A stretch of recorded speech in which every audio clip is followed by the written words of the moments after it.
Okay guys, welcome back. So I fixed up the hands. I noticed that I screwed up something with the left hand, so I also went ahead and fixed that as well.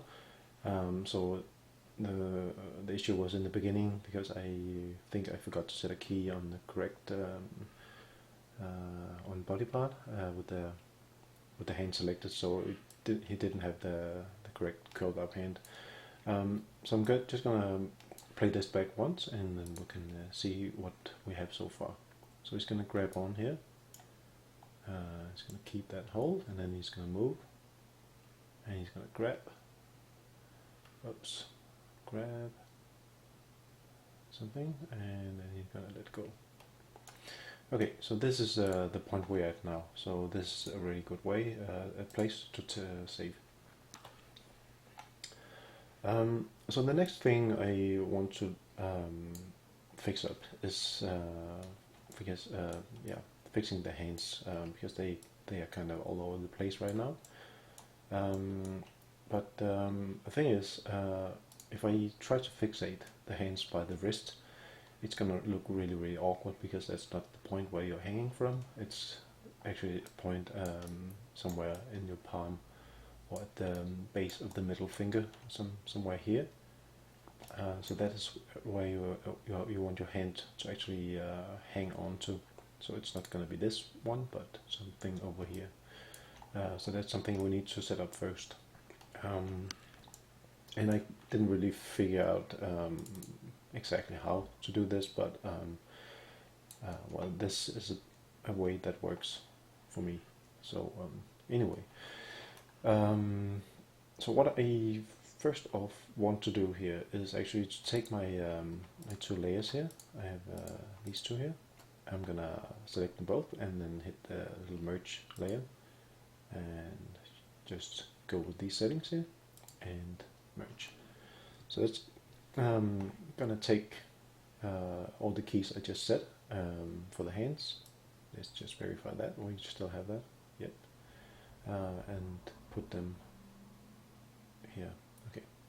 So one other thing, this gray skeleton behind here is getting in the way, kind of. So I'm just going to select everything here, and I'm going to hit the create group from selected, and so let's rename this one to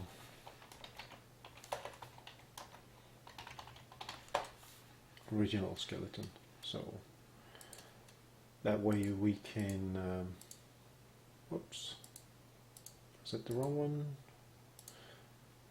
That was the wrong one. Great. Just get rid of that one. So I just want to hide this one. Okay, great. Select branches and select branches and create group.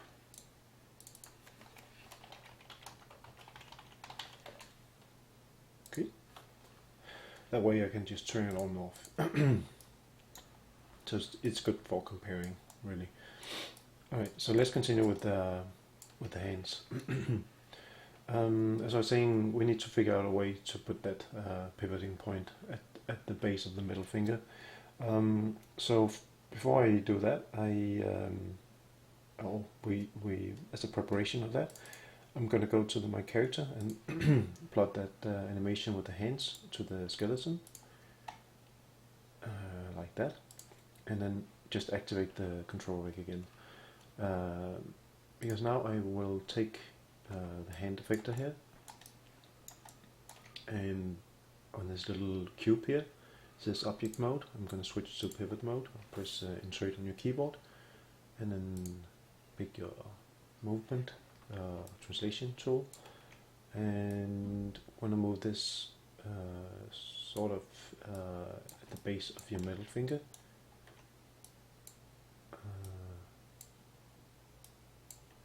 So here looks good. And then move it a little bit down, so it's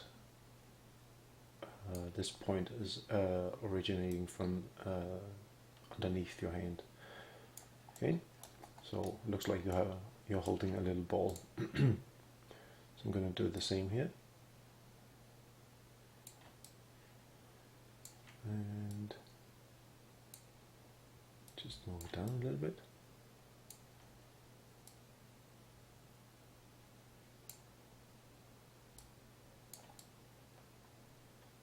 I think that looks pretty good. Yeah. Alright. So go back to model mode. And then the trick is to deactivate your control rig and then plot the character to the control rig again. And that's going to keep the hand effectors here where they are, and it's not going to screw up the animation. Because if you just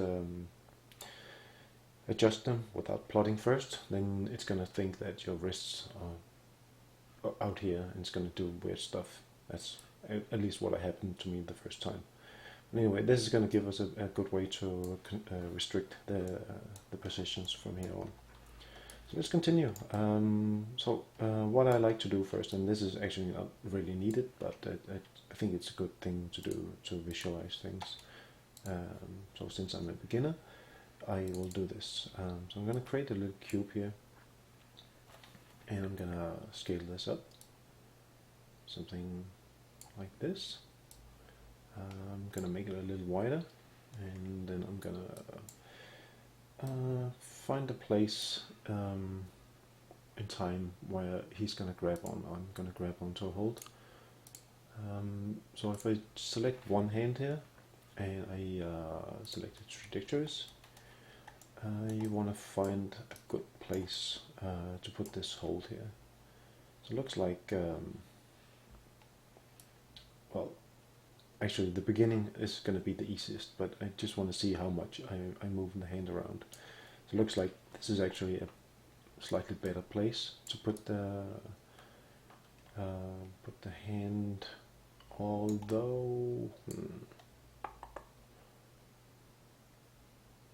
well, I think we're just going to go with the initial contact point. So more or less at the point where I have the hands curled up. So at this point, I want to move my virtual hold too. So I'm going to take this little cube here, and I'm going to move that in place. So it's sort of at the hand. I'm not going to bother rotating it or fitting it precisely to the hand position because that's not really what I want. You just want this to be here as a guideline, and actually it is needed because yeah. So I will use these as fixation points in a moment. So I just renamed the cube to hold 1, and I'm gonna duplicate this one. So it's called hold 2. So I'm gonna move forward and see the other hand, the right hand, grips onto something here. Looks like it's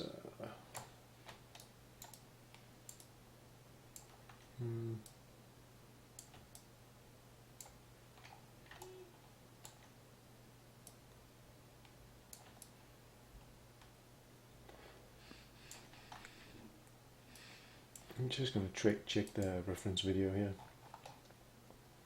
if I can see that. Yeah, so it looks like these two holes. I was grabbing this and this. I think I had a bad screw here, so I had to move this one. Yeah, so this looks okay. So these are the first two holes, and let's continue. So the hands are gonna move back and forth here, obviously. And duplicate that one. Let's get that up here. So it lines up with the hand.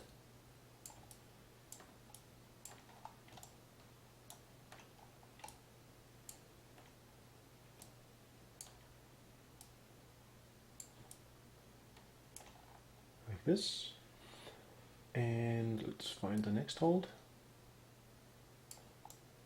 Looks like there's a hold here.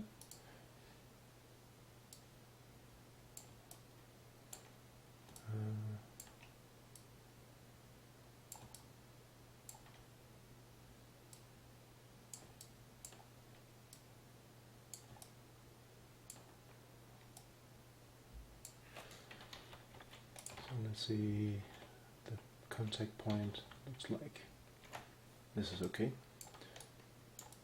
I think, yep. And let's go on and find the last two holes. Or maybe it's just one. Okay, so we have a hold here.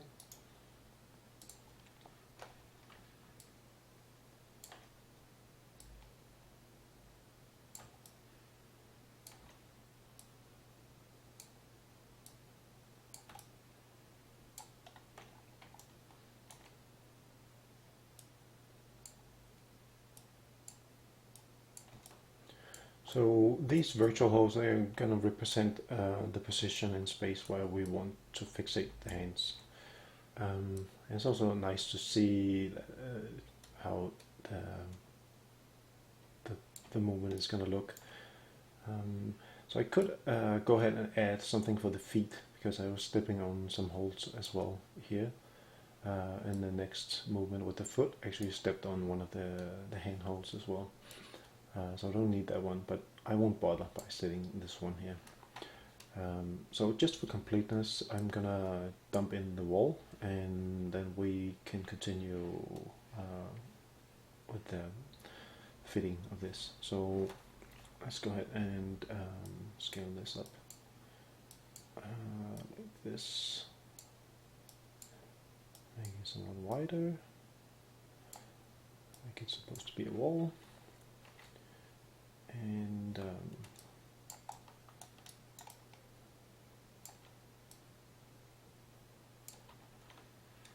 so this is definitely not needed. This is just for visualizing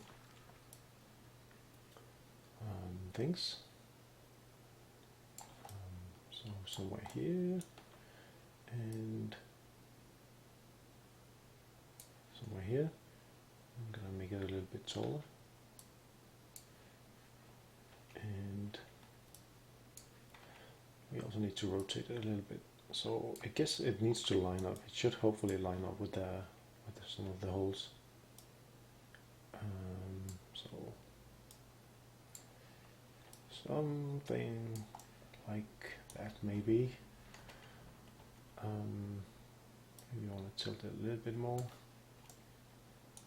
and actually want to make it a little bit higher. So switch to local here. Okay. Now it's sticking through the floor.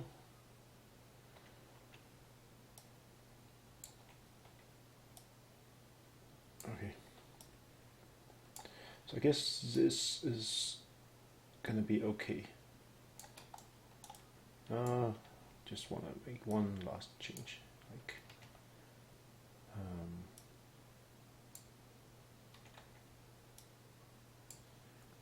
okay, so let's see.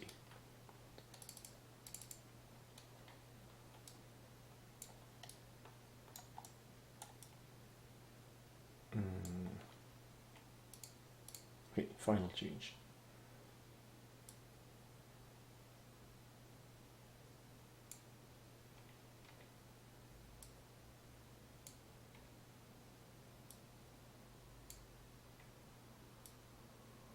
So, yeah, these holes will not line up perfectly anyway, I guess. It doesn't really matter for now, I think. It's something I can maybe go ahead and tweak if needed. I haven't really thought about how to implement this inside Unreal Engine yet. But I guess I need to add some models in there as well. So, yeah, that's a completely different story. So right now we're just gonna focus on the animation and see how that works out. Right. So I think we are ready to start cleaning up some of the hand jittery here. And since we have 15 minutes on the video, I think I'm gonna cut this video short here, and then we will continue with the fixation of the how we can fix the hands here in the next video. Okay. So thank you and bye.